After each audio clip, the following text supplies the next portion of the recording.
Kanibalisme adalah sebuah fenomena di mana satu makhluk hidup memakan makhluk sejenis lainnya. Ikan memakan ikan, ular memakan ular, dan masih banyak lagi contohnya. Mungkin kalau kita mendengar aksi kanibalisme dari dunia hewan, itu hal yang biasa saja dan lumrah terjadi. Tapi, bagaimana ceritanya kalau manusia memakan daging manusia yang lain? Bukan sebab kekurangan makanan, tapi karena memang hasrat dan hobinya memakan daging manusia. Sadisnya lagi, korban pertamanya ini adalah temannya sendiri. Jatuhnya kayak teman makan teman ya, tapi ini versi kriminalnya. Issei Sagawa spent much of his youth fantasizing about eating human flesh. It's not surprising that, while in college, he invited a young woman back to his apartment so he could make his fantasy become a reality. Sebelum kalian mendengar cerita ini lebih lanjut, jangan lupa untuk subscribe.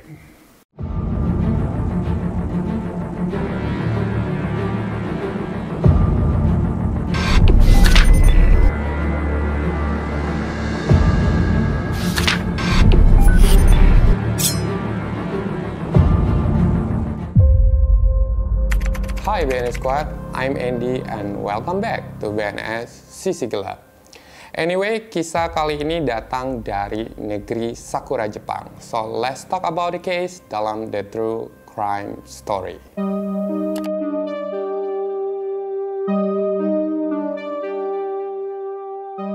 Sebelum kita membahas kasusnya, kita akan membahas profil singkat dari pria kanibal ini. Pria yang dikenal sebagai seorang kanibal ini bernama Issei Sagawa. Dia lahir pada tanggal 26 April 1949. Issei Sagawa ini lahir dalam kondisi prematur. Prematur berarti belum cukup bulan tapi sudah lahir gitu ya. Dan inilah yang membuat dia menderita sejumlah masalah kesehatan serius. Bahkan saat dia lahir, ukuran berat badannya ini hanya sebesar telapak tangan ayahnya. Untungnya, dia ini berasal dari keluarga kaya raya, jadi dia tidak pernah merasakan kesulitan secara ekonomi. Ayahnya ini bernama Ashira Sagawa yang merupakan seorang komisaris dari sebuah perusahaan air di Jepang. Saat masih kecil, ayah dan pamannya ini sering sekali mengajak Sagawa kecil untuk bermain dengan berpura-pura jadi raksasa yang ingin memakannya. Mereka ini biasanya meletakkan Issei dan saudaranya ke dalam panci rebusan besar untuk dimakan. Meskipun hanya bermain-main, ini menjadi satu hal yang memicu akhirnya Issei Sagawa mulai tertarik dengan obsesinya terkait kanibalisme. Dia bahkan mencari buku-buku dongeng yang menceritakan manusia dimakan manusia, dan ada satu buku yang menjadi favorit dia, yaitu Hansel dan Gretel. Menurut pengakuan dia sendiri saat sedang diwawancarai oleh salah satu majalah, kalau saat masih di sekolah dasar, dia tuh sempat melihat paha temannya sendiri, teman sekelasnya lebih tepatnya ini, dan dia merasa bahwa pahanya terlihat lezat. Oke. Bahkan saat dia beranjak dewasa, bentuk ketertarikan tersebut semakin menjadi-jadi. Diceritakan juga saat dia diinterview, dia ini punya pengalaman pernah melakukan ereksi dan bingung mau ngapain aja saat sedang ereksi. Sampai akhirnya dia menyuruh anjingnya menjilati saat sedang melakukan masturbasi. Jujur ini cerita sangat menjijikkan dan agak geli gimana ya. Kalau kita berbicara tipe pasangan ideal, pasti setiap orang punya dambaan pasangannya masing-masing dong. Sama halnya dengan Issei Sagawa. Issei ini sangat mendambakan dengan tipe wanita bule, bertubuh tinggi, dan juga cantik. Dia berkeyakinan bahwa perempuan dengan tipe seperti itu biasanya memberikan dia energi yang lebih baik. Entah energi dalam bentuk apa ya. Ini juga masih simpang siur.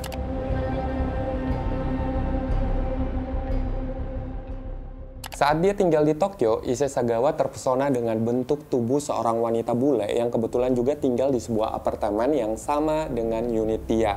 Akhirnya muncul nih hasrat untuk mencoba masuk ke dalam kamar wanita bule tersebut. Dia menyusun rencana, dan pada saat malam hari, saat si wanita bule ini sedang tertidur lelap, Issei ini berencana untuk memukul kepala wanita bule tersebut dan memotong badannya menggunakan pisau yang ada di dapur. Untungnya, bule itu tersadar dan akhirnya terjadi perlawanan antara Issei dan wanita bule tersebut. Sebab tubuhnya yang kecil, akhirnya Issei ini tidak berhasil melakukan aksinya itu. Dan ujung-ujungnya dia tertangkap kepolisian setempat atas tuduhan percobaan pemerkosaan. Meskipun niat awalnya itu bukan itu, melainkan memotong dan memakan sebagian tubuh dari wanita bule tersebut. Karena Issei ini kan berasal dari keluarga kaya raya, maka Issei itu tidak ditahan oleh kepolisian sebab ayahnya ini kan memberikan sejumlah uang lah kepada bule tersebut untuk mencabut laporannya. Akhirnya Issei Sagawa bebas dari tuduhan tersebut. Emang ya, kalau kita ngomong nih, uang bisa menyelesaikan beberapa persoalan. Akhirnya pada tahun 1977, Issei Sagawa ini melanjutkan studi dia di Paris, tepatnya di Sorbonne University. Sesampainya di sana, lagi-lagi obsesi dia terhadap kanibalisme ini semakin kuat. Menurut pengakuan dia sendiri, hampir tiap malam dia selalu membawa pulang seorang pekerja seks yang memang dia rencanakan untuk dihabisi nyawanya. Namun semua percobaan itu gagal lantaran dia menahan hasratnya. 4 tahun berselang, saat dia berusia 32 tahun, dia akhirnya mengundang seorang temannya bernama Rene Harvell. Ya, saya tidak tahu ini pronunciation-nya betul atau tidak, ya. Yang penting namanya itu adalah Rene, yang merupakan seorang mahasiswa asal Belanda yang cantik dan berpostur tinggi yang masih berusia 25 tahun. Issei Sagawa ini mengundang Rene ke rumahnya dengan maksud untuk membantunya mengerjakan tugas kuliah. Di mata Issei, Rene ini adalah sosok wanita yang cantik, cerdas, tinggi, dan sehat, yang karakteristiknya ini tidak dimiliki oleh Issei. Pokoknya dia nih menganggap bahwa Rene ini adalah sosok yang sangat lebih baik dari diri dia. Sesampainya di rumah Issei, Rene ini sementara lagi sedang membaca puisi di meja belajarnya si Issei. Issei langsung saja berjalan membelakangi si Rene dan menembak lehernya Rene dengan pistol yang memang sudah dia persiapkan. Setelah berhasil menembak, Issei akhirnya shock dan dia pun terjatuh pingsan. Kemudian dia mendadak tersadar lagi sebab dia masih mempunyai rencana yang lain untuk dia selesaikan. Issei akhirnya memperkosa mayat Rene dan juga memakan tubuhnya Rene selama 3 hari ke depan. Wow. Setelah beberapa hari, dia berencana untuk membuang sisa-sisa tubuh Rene dengan cara memasukkan ke dalam koper yang akan dibuang di sebuah danau di Paris. Namun sayangnya, dia dicurigai oleh polisi yang sedang berpatroli. Issei ini ketangkap basah membawa 2 koper besar yang isinya adalah potongan tubuh dari si Rene ini. Akhirnya, Issei ditangkap kepolisian setempat untuk diinterogasi. Ketika ditanya mengapa ia melakukan aksi membunuhnya itu, ia hanya menjawab dengan santainya, "Saya membunuhnya untuk memakan dagingnya." Sebab dia ini kan anak orang kaya ya, akhirnya orang tua Issei Sagawa ini menyewa seorang pengacara kondang untuk menyelesaikan masalah anaknya di Paris.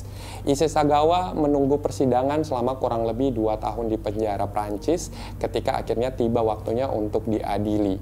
Hakim setempat memutuskan kalau dia dalam kondisi kejiwaan yang tidak stabil dan dia tidak layak untuk diadili. Karena pemberitaan terhadap Issei Sagawa ini semakin meluas dan sampai ke negeri Sakura Jepang, akhirnya dakwaan terhadap Issei Sagawa dibatalkan dan hakim memerintahkan agar Issei ditahan di rumah sakit Jepang setelah dideportasi. Yang membuat saya merasa miris adalah semua tuduhan-tuduhan kepada Issei Sagawa ini selama di Prancis akhirnya dibatalkan saat dia telah sampai di Jepang. Menurut informasi yang didapat, kalau semua file-file laporan dan hasil pemeriksaan dari Issei Sagawa yang dimiliki kepolisian Prancis disimpan di sana dan tidak pernah diserahkan oleh pihak Jepang. Karena hal inilah pihak berwajib di Jepang itu tidak memiliki hak langsung untuk menahan Issei Sagawa. Setelah dia dideportasi kembali ke Jepang, dia hanya ditahan di rumah sakit jiwa selama kurang lebih 15 bulan. Tepatnya di tanggal 12 Desember 1986, Sagawa memeriksakan dirinya di rumah sakit jiwa Matsuzawa di Tokyo, Jepang. Menariknya, pihak rumah sakit mendiagnosis jika kondisi mental dan kejiwaan Issei Sagawa dalam kondisi yang normal dan memang dia membunuh temannya itu atas dasar penyimpangan hasrat seksual. Setelah dia bebas, anehnya lagi bukan malah orang takut dengan dia, tapi pihak-pihak media di sana kala itu malah mengundang dia ke acara-acara TV sebagai narasumber, dan dalam waktu singkat Sagawa menjadi populer di negerinya. Bahkan ada beberapa film dokumenter yang mengkisahkan kehidupan seorang Issei Sagawa, termasuk salah satunya yang berjudul Cannibal. Selain itu, dia juga menulis beberapa buku yang menceritakan nama dia sendiri saat hidup sebagai seorang kanibal dan bagaimana sih cara dia menghabisi nyawa korbannya. Dan fun fact-nya adalah buku-buku dia ini termasuk buku bestseller. Akhir dari kisahnya. Pada tahun 2015, Issei Sagawa kehilangan kedua orang tuanya. Akan tetapi saat pemakaman, dia tidak diizinkan untuk hadir secara langsung. Setelah kepergian orang tuanya, Issei Sagawa ini akhirnya bangkrut dan pindah ke rumah yang sederhana. Dan hanya berharap pada bantuan orang-orang untuk memenuhi kebutuhan hidupnya. Kemudian pada tahun 2013, Issei Sagawa ini dilarikan ke rumah sakit akibat kerusakan pada sistem saraf dalam tubuhnya. Dan perjalanan Issei Sagawa ini berakhir tepat di tanggal 2 Desember 2022 tahun lalu, di mana dia meninggal akibat penyakit radang paru-paru. Dia telah dimakamkan dalam seremoni yang sederhana yang hanya dihadiri oleh kerabat dekatnya sendiri. Sekian BNS Squad, kisah dari seorang kanibal Issei Sagawa. Semoga kalian bisa memetik hikmah yang baik dalam kisah ini. Kita akan bertemu lagi dalam episode berikutnya dengan kisah-kisah pilu lainnya, hanya ada di BNS Sisi Gelap.